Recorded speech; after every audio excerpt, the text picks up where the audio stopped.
Welcome to Conversations with Asha and Steve, where communication matters. Join us as we discuss effective ways to communicate, bridge the gaps, and build long-lasting relationships within your business and life. Here are your hosts, Asha Prasad and Steve Harper. Hey, welcome to Conversations with Asha and Steve. I'm Steve Harper. With me, as always, is my amazing co-host, Dr. Asha Prasad. How are you doing today, Asha? Good, Steve. How are you? I am good. I am really good. I'm a little frazzled today because, I did not realize when we were supposed to actually do our call. So this conversation almost didn't happen, or it was happening in the background. And I just didn't know it. So You just didn't know it. I had the platform that we were using to record this up, and so you probably saw me, working or doing stuff, and I didn't even know you had popped on yet. I did. So. I'd been on there for a while. I think I saw Zach, if I'm not mistaken. Yeah, he left. God, you have been on there for a while. Holy crap! I'm glad. Jesus, see, this is why I should never start that thing early, because I'm glad I didn't say oh God, I got to do this thing with Asha again. You were thinking it. I could tell. No, I'm just kidding. I was not thinking. And then you logged on and you could hear some music in the background. You're like, is that Oompa Loompa? I didn't even know Oompa Loompa was a genre, but it is now.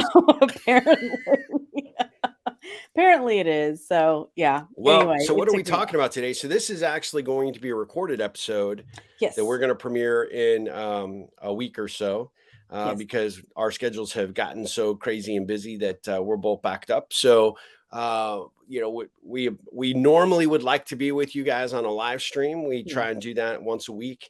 However, the month of October has proven to be a bit of a challenge for both of us schedule wise, which is good because that means business is good for us.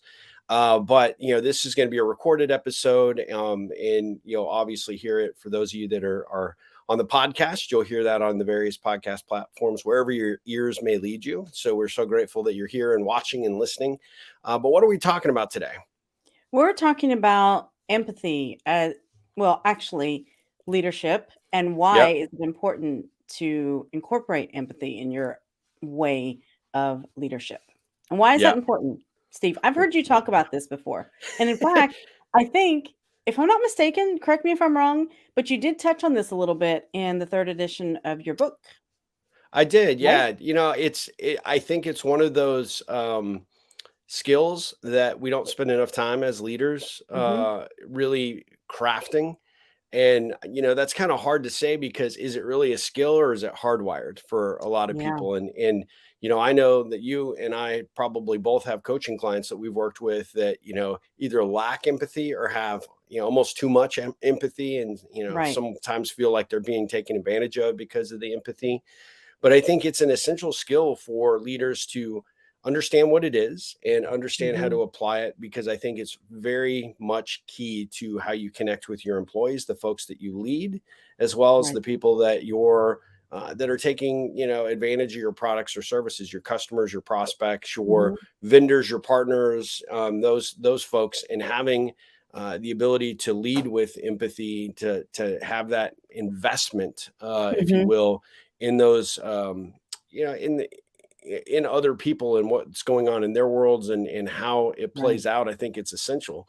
And, we talk about all the different skill sets that leaders go through, but this is one that doesn't get touched on nearly enough, I think. Yeah, I think so too. And you know what? You bring up a really good point, Steve, because is it really a skill that you can learn? Or is it something that you just either have it or not? I mean, I think that it can be cultivated, right? I mean, I've seen I do too. clients of mine that they are way more empathetic and ability to just kind of see things in that different, through that different lens now, as opposed to a couple of years ago.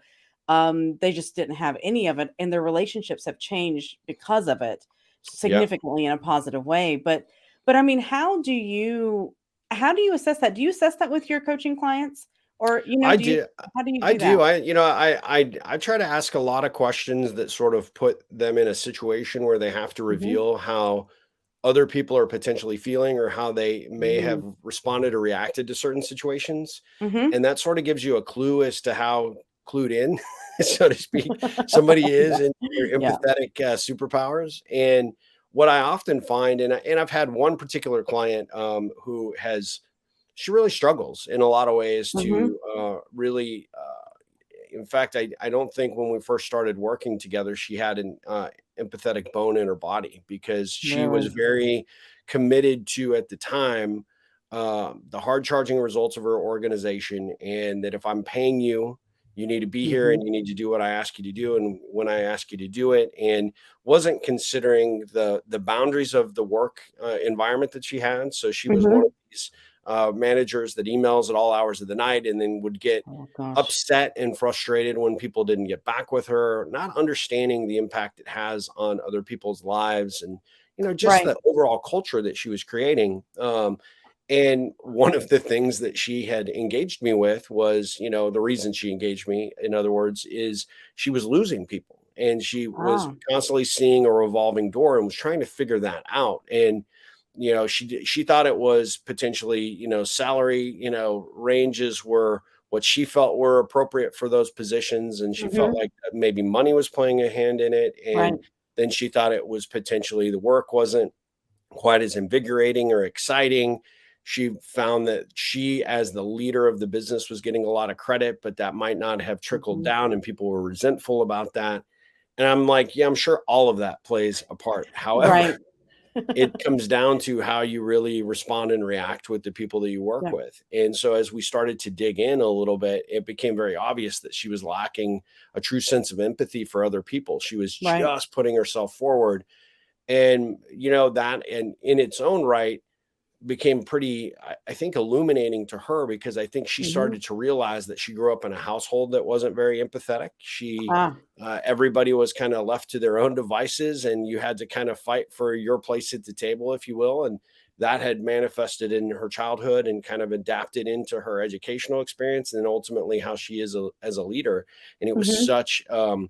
it was so obvious to me, but certainly not obvious to her Right. because she Right. lacked the empathy to understand it. So, Exactly. No, but but what that about you? happens. I mean, have you been in those situations with a specific client that, that you've had to sort of help kind of bring them to that side? Yeah, definitely. I've had similar situations where, I mean, I had one guy. This was last year. And this was right whenever the pandemic hit too. There were a lot of people that just after a few months of working from home and everything, because he was Mm, micromanaging to the just just on a whole other level than what he was doing, and just wasn't he wasn't aware before that, and he really so basically he found himself losing almost literally almost everyone in yeah. his top management team, and there he was, and so it was interesting because we had a big talk about it, and it was very similar to where he had learned that you're just supposed to push through. It's about the results. It's not about the people. Yeah. And wow, he really was living true to that. And so it's been interesting. I mean, I will say now, a year later, he's in a much better place and he has Oh, that's attracted new good. Yeah. people to the company. And he's doing a really good job. I think sometimes even he's going overboard because he doesn't know where those limits are, but you have to learn it. You have to learn a Yeah. balance. And I think that's a case of someone who really doesn't have that naturally. However, Yeah. has figured out that, hey, wait a second, this is truly important. If I want to succeed, if I want, it's going to take this level of empathy and consideration and compassion for other people that I've got to take on, and learn it and practice it. And so it's been an interesting journey. I mean, I've experienced those situations too, where I have been in work situations before I became an entrepreneur where Hmm. people were not, leaders were not empathetic at all. And it really did not feel very good. I mean, Yeah. it was a rough, it was painful to see that, especially because I was just like, oh gosh, if this person would just learn to, but Yeah. not every leader is open to listening to Yeah. their people necessarily. So, and that's also a part of it, having an Yeah. open listening That's ear. why you left. And that's I mean, exactly why I ultimately, left. yeah. I mean, and they probably to this day, unless somebody points out that you're not very empathetic, they probably have continued to make those Yes. mistakes, Yeah. year after year, and that's unfortunate. I think the interesting thing with coaching clients, for us, especially when you see someone that is kind of devoid of that. I was thinking of another individual that I worked with that just yeah, I just think he was wired differently, right? And Mhm. he came from a corporate legal environment that, you know, pretty much left him alone to do what he needed to do. But, Hmm. being in a corporation felt too confining for him. So he Right. had a good friend that he had met at law school that said, "Hey, we've got an opening at our firm. We can bring you in at partner level." And, now he's thrust upon an environment that is sort of contingent on, you know, everybody kind of works as a well-oiled machine, and if you Right. have somebody that's kind of devoid of that empathy for work-life Yeah. balance, what's going on in your assistant's life or your paralegal's life, and that was very much the case when he came in. It was almost like this well-oiled machine had a wrench thrown Hmm. right in the middle of the engine, and it just like almost derailed that firm like from the Oh, get-go. wow. And it was Mm. actually his partner that actually connected us and said, "Steve, I think you can help this guy. He he will be the first to tell you I don't care about what people's emotions are. I'm a lawyer. I'm Hmm. supposed to be about results. I'm supposed to be about driving, the end game and protecting the client. And if I have to, set off the nuclear bomb in order to get it done, I don't care if it hurts people's feelings to do it." Wow. And it took a really long time to like kind of get through to him that as long as you do that in this environment, you're never going to be successful. And so Exactly. what I actually did was it took me kind of walking him through all the way to conclusion. If you continue to do this and Hmm. you can see the splinters of the organization happening, yet you don't care because that's, those are casualties of war in his Hmm. mind. In fact, those were his words actually. And I said, "But where do you Wow. think you are in a year or Yeah. two?" And he said, "Well, I mean, we will have gotten rid of the touchy-feely people that are just so sensitive, and we'll have hard chargers in here." Well, just curious, how many people are beating a path to your door to work for you? Well, Exactly.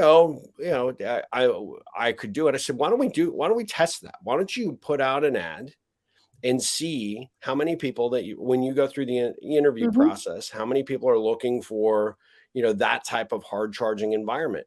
Right. And I said, I mean, at the end of the day, you're going to need somebody anyway. So I talked to him about bench strength, right? Because I could see Hmm. the writing on the wall. Like his Yeah. immediate team, there were several people that were going to leave, and he didn't Right. care, wasn't going to do anything about it. So I said, let's start interviewing. Let's see just how many people are out there that are willing Exactly. to, kind of put up with this. And I said, I want you to be brutally honest in the interview process. I want you to tell them exactly what your expectations are, how it's going to be. And, I don't have time for emotion. I only have time for results. And he went through about 10 interviews and he said, "There's not that many people willing to come to work here as it turns out." I'm like, "Really? Yeah. That's so Really? shocking." Wow. And So I said, shocking. "So let's go back to that earlier conversation we had where do you think you're going to be in a year or two?" Yeah. And he said, "Well, I could really be in trouble here." And I said, "Well, let's jump ahead and let me make an assumption here, right? Hmm. I'm empathetic to your situation because I see that you don't see what you're doing. But Right. I also am empathetic to seeing what everybody else in this environment gets and sees. And eventually, your partner who brought you in is not going to let it get to that level. And they're going to have to make a Yeah. decision. And it's going to be very uncomfortable. And how is that going to feel for you to be the one that actually gets fired and has Yeah. to leave the firm and then has to go crawling back to the corporate environment, which you came from and you hated, but you didn't have to deal with people stuff? And he Right. said, "Well, that would be miserable and that would be horrible and it would be a huge blow to my ego." And I said, "So you do have the ability to empathize yourself into that situation. Now you have Yeah. to recognize in everybody else how Hmm. they want to be treated, how they want to, how certain situations cross a line and ultimately what you need to do to fix it. You're a smart individual. You're certainly capable. So you see these things. Lawyers play Right. on emotion. Lawyers understand when they Yeah. got somebody and they know how to, when they're down, they kick them when they're down. Yeah. He just kept saying, "Well, I just don't possess that. I just don't." Like, you do actually. You Yeah. just have to figure out how to dust it off and make it work. Yeah, that's So, true. I mean, you know what, Steve? I think each and every one of us has that within us. We do have it, even if we were not shown it, we were not taught it. We do have the ability, and I think that that is one of the things that stands in the way a lot of times is the ego, and yeah, also just like the fear of like not seeming vulnerable or weak. We have this idea that if we are empathetic or compassionate, that we are, weak or something. But that's not the case. I mean, it's not that you open yourself up to people taking advantage of you. Are there going to be people that will try to? Absolutely. But Yeah. as a leader, you will develop those skills to be able to read through that, to be able to see it. You'll be able to feel it a mile away. I mean, seriously, Yeah. right? Yeah, I mean, when you actually think about it, your empathy becomes your spidey sense, right? Yes. You actually get to know not only what people are doing on the positive side, but then you Yes. also become a lot more acutely aware of when people are trying to manipulate you Exactly. or the situation. And that empathy, it works both ways, both from a positive perspective, so how you interact and engage with other people, but Hmm. also from seeing the underlying motivations of certain people, right? Yes. And so I think that Absolutely. that's a really good point. And again, another example of why leaders need to invest in this. They need to understand what Mhm. what they do to sharpen those, empathy senses, if you will. Steve, what would you say for our listeners out there that are, thinking, gosh, am I empathetic enough? Am I empathetic? What are like some tools that you would advise to them? Just a starting point, like one or two tips that, Yeah. would help somebody. So, I always tend to, there's two things. Like in the moment, I ask leaders to take a pause. And Mhm. then I ask them to put themselves in that other person's shoes. Could be an adversarial Mhm. relationship in a negotiation. What are they trying to accomplish that, Right. you are the impediment to? Or, well, when I launch a new product or a new service, how are my Mhm. employees feeling about that? How are they feeling about, their part in contribution and what efforts they're going to have to extend? Is it causing stress? Is it causing a Mhm. sense of excitement, anxiety, etc.? So I asked them to take that moment to stop. And Mhm. when you get very intentional in the moment and when you're communicating, and we don't always do it. I know I'm guilty as Right. charged about sometimes not worrying about what I said and how it might impact my team. It's not an exact science, but the more Right. that you can be attuned to it, the better off Mhm. you'll be. And one of the homework assignments I give a lot of my coaching clients is it's the Starbucks trip. And what I Mhm. asked them to do, of course, pre-COVID, this was easier. So, and we're coming back from COVID, so maybe Right. it'll be easier to do it again. But I suggest that people take a trip to Starbucks and Mhm. spend about 2 hours and just start, watching and observing people that are Yeah. in coming in and sitting down or getting their coffee order, and try to read their emotions and try to see Mhm. what's going on in their world, because body language and there's a lot of these really unique traits that we can pick up Mhm. on from other people, but we have to be encouraged to pay attention to it. And so I use that as a kind of a homework assignment for my Yeah. clients to be able to start to put themselves in those people's shoes. You can see who's hurried and impatient, who's in Yes. a good mood, who's talkative, who comes to Starbucks, because they're pretending they're super busy behind their laptops. But at the end of the Yeah. day, every time the door opens, they're looking. You and I've talked about this. They're so Right. desperate to connect with another human. They're Yeah. looking for that eye contact.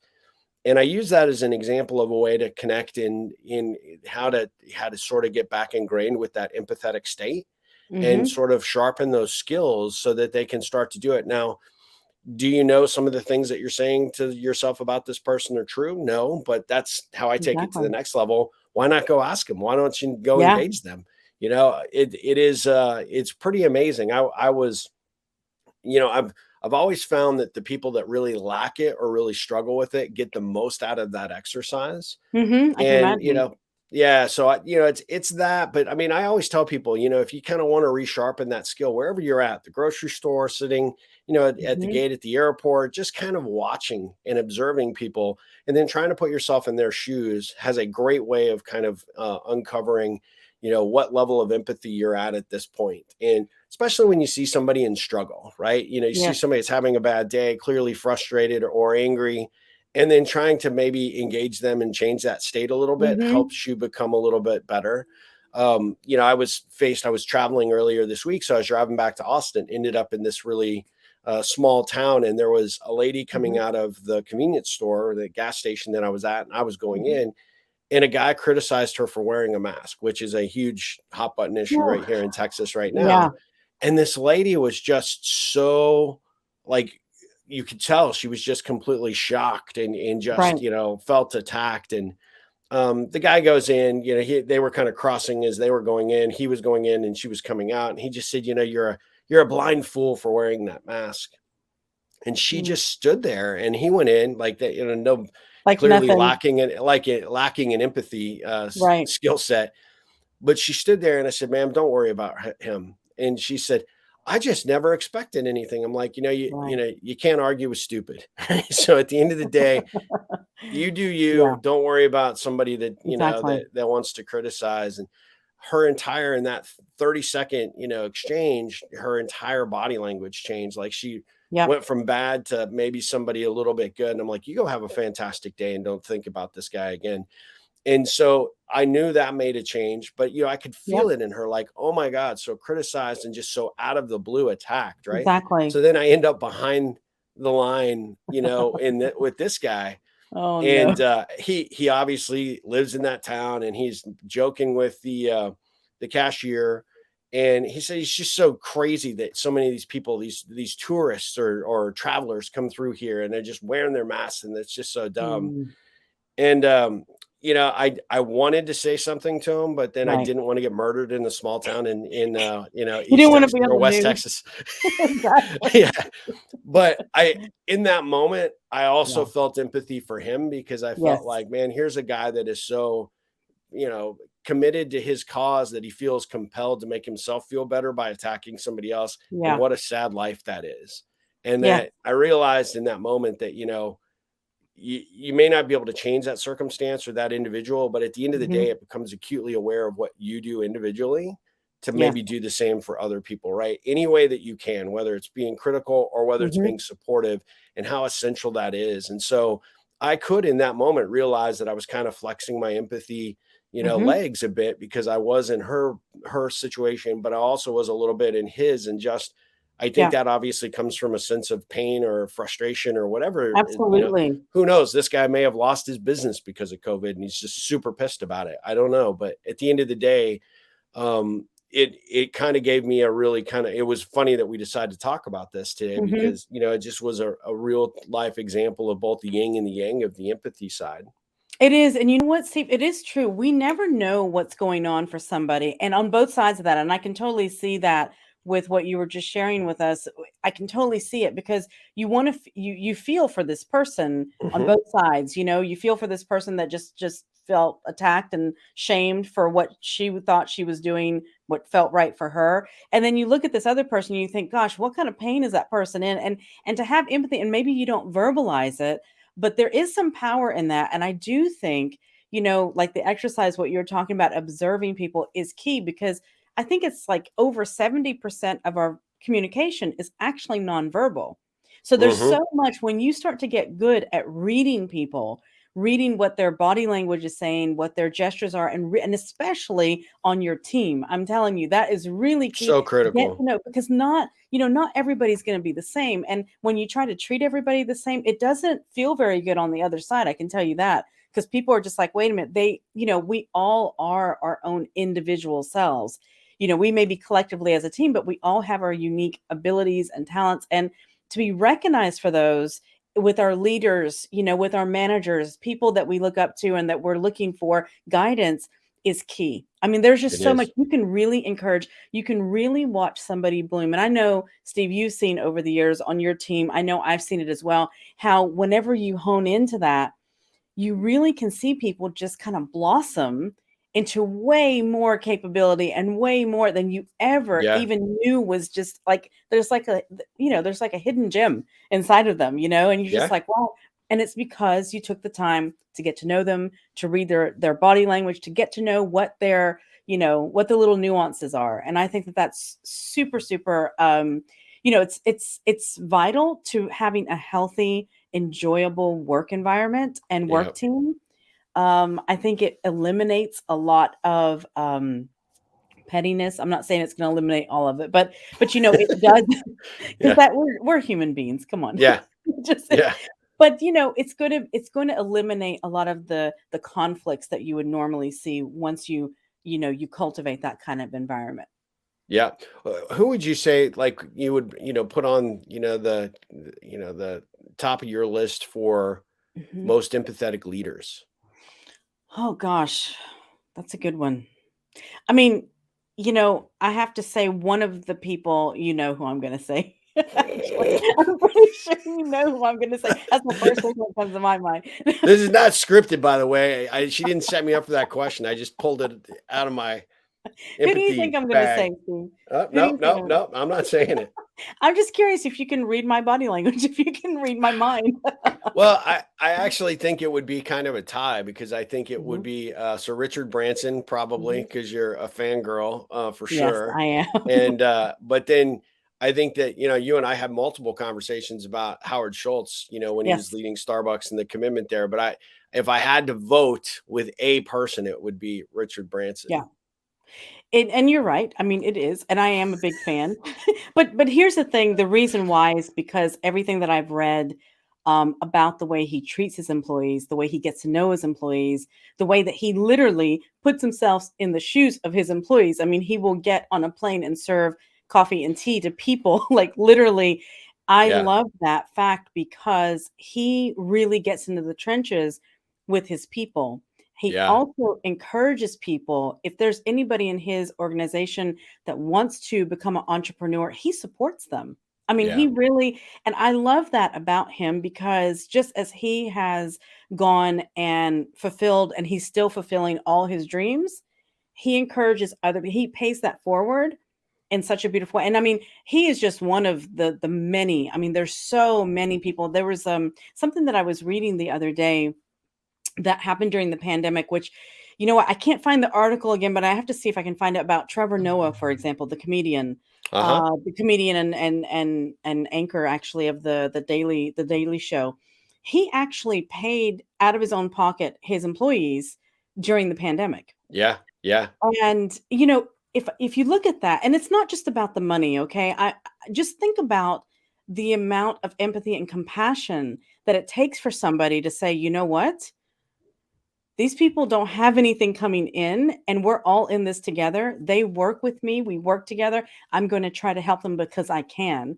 yeah. That really takes a super, super amount of compassion and empathy. I mean, that and I read that, and I really, really enjoy reading stories like that whenever I see that. I know that there were several, entrepreneurs Yeah, in it that did that during that time, but, yeah, Stephen yeah, Colbert did the same thing, yeah, and mhm, he actually him and Trevor Noah are good friends, and he yes, actually was on an interview recently. I want to say like 60 Minutes, but he was talking about Stephen Colbert was talking mhm, about how the fact that they had kind of unified to do that because right, they get paid ridiculous contracts and they can afford it, yes, and they basically they went without on those paychecks so that those people could be paid.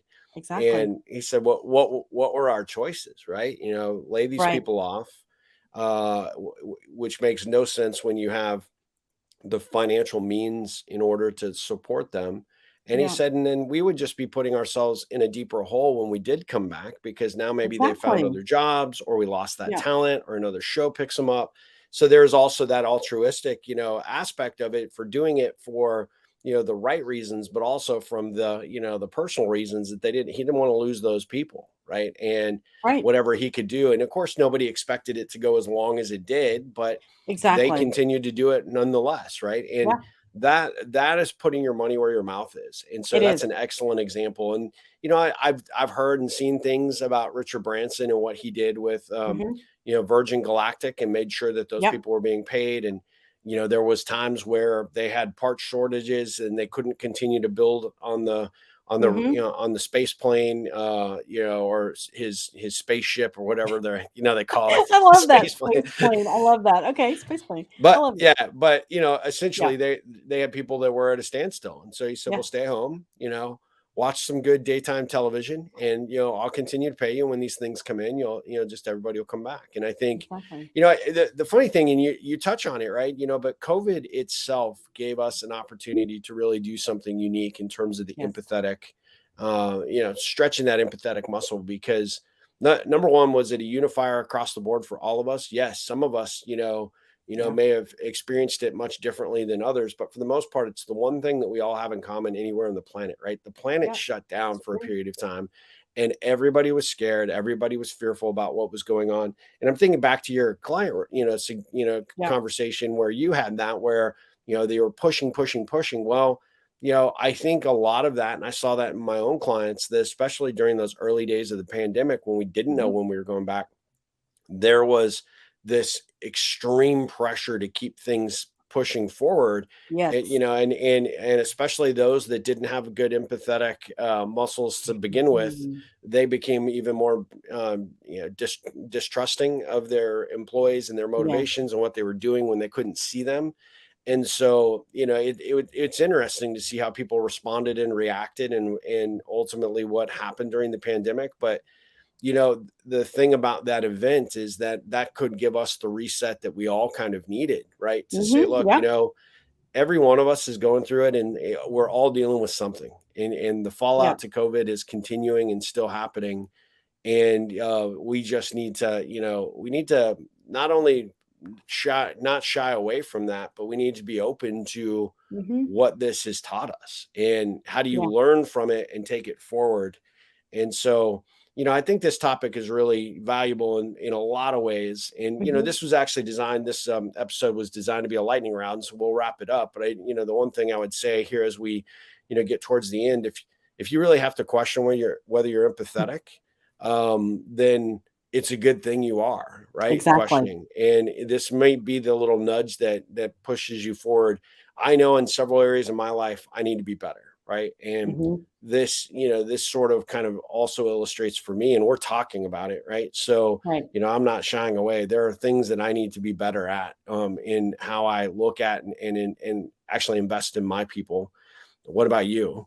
Yeah, no, I mean, absolutely, Steve. You know what? I think it's good if you are starting to question whether you're empathetic or not. It's a good thing because Yeah. I kind of see it as now with not you personally, but you as a I know whole, what you, I know not what you you I know what personally. you meant. Um, I'm 'cause I'm empathetic to what looking you right at just said. you. I Yes. mean, yeah, no, but I think that, it is true in this uncertain time with COVID, it gave us an opportunity beyond belief to learn different ways of how we're going to lead going Yeah. forward. We don't Yeah. know when COVID is going to go away. We don't know when this is going to end. We don't know if there's a next thing around the corner. We have no idea. So learn it now and get good at it now.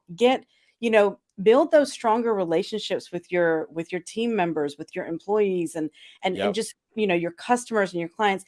Build it now and learn that now. And definitely, I think we all have areas of improvement. I know for myself too, there are certain areas that I can definitely do a lot better, and I'm conscious of that more so now, especially now that we've talked about it. I'm like, ooh, yeah, I should pay more attention to that. Yes. Well, So so I hopefully that you have a lot of empathy for me, because I just realized, because we're not in studio today, I didn't put our overlay on top of better late everything. than never. Hey, There there it we go. is. Woo! Yeah, so just know that I feel bad about that. So I know. be It's empathetic all right. towards my innate ability to produce this show on the back end and not do a great job. So anyway, since I put that up there, Yes. how do people learn more about the show? How did they maybe Mhm. suggest some topics for the future that they might like to cover? If there's something specific to this particular topic that Mhm. they'd like to dive into, how could they get a hold of us? I mean, definitely, if you are watching this, whenever we premiere it, of course, put a comment in the comment box. You can also visit our website, conversationswithashansteve.com, and you can reach Yep. out to us on social media as well. Yep. And that's all down below right That's here, all down below. which was supposed to be there the entire show, but please have empathy with me that I It just was don't in know the what I'm doing. background. And then poor Asha, I actually did something in our earlier episode where I had her website mistyped. I mean, you just need to fire me right now, but It's okay. correct now, right? Yes. It's correct, yeah. You So know what, Steve? It's one of those things. I've seen my name so many different ways. It just yeah, it just didn't occur. We have no idea how many episodes. We have to go back and look at our archive, how many times Steve has screwed this up. However, anyway, drashaprasad.com is where you can learn about Dr. Asha and her great work. And I would highly encourage you to go to her website, the Chrysalis Awakening book. That's her new book that just came out in September. It's unbelievable. 5, key questions, to help you figure out where you are today and where you want to go tomorrow. Right. Part of that has a huge underlying component for empathy. And so I think that there's a lot of value. Definitely pick up that book, now also available on Audible, right? Yes, that's true. And Steve, what about your book? Tell people where they can find your book. You can go to ripplecentral.com and learn more about the ripple effect, maximizing the power of relationships for your life and business. The 3rd edition, we wrote this, kind of new content, some new ideas, new strategies that came out during the pandemic, including how to connect and engage with people when we're not face to face, right? We're in these more virtual environments. And so one of the components that we do talk about on there is being more empathetic to what everybody's going through. Exactly. And so ripplecentral.com. And then on your website, as well as mine, you can get our social media handles. Absolutely. And see, again, I forgot to put our overlay back. I'm just, geez, oh, Pete, man. I just, please have empathy with me. That's all. I do. And you know what? Here's the thing. I have to say, it's so different when we're not actually live. Yeah. We're just like chilled, relaxed, like okay, yeah, good. Hopefully that's true. As soon as we stop the recording, you don't start yelling at me. I'm working on it. You would. In all the years I've known you, you've never yelled at me, which is pretty amazing because almost everybody else in my life yells at me. So. No, Steve. Maybe a few people that I can think of, but no. No. Yeah. Well, we definitely appreciate you joining us for another episode of Conversations with Asha and Steve. We will be back again very soon with a live stream, probably closer to the end of the month of October, because we've got some business to attend to over the next couple of weeks. But we appreciate you paying attention to this broadcast of this episode, or if you're catching it on the rebroadcast, we definitely appreciate that. And of course, if you're tuning in through the podcast, we definitely appreciate the fact that you're, taking us to the gym or on a car ride or on a trip. We have a lot of people that listen on the podcast, and we're just so grateful for all of you for tuning in. Great. Thank you so much for joining me, and good to see you, Steve. Thank you for joining us for today's episode of Conversations with Asha and Steve. We love to hear feedback and questions from our listeners. Please feel free to visit our Facebook page for more tips and information. You can also email us directly at info@ripplecentral.com for more information.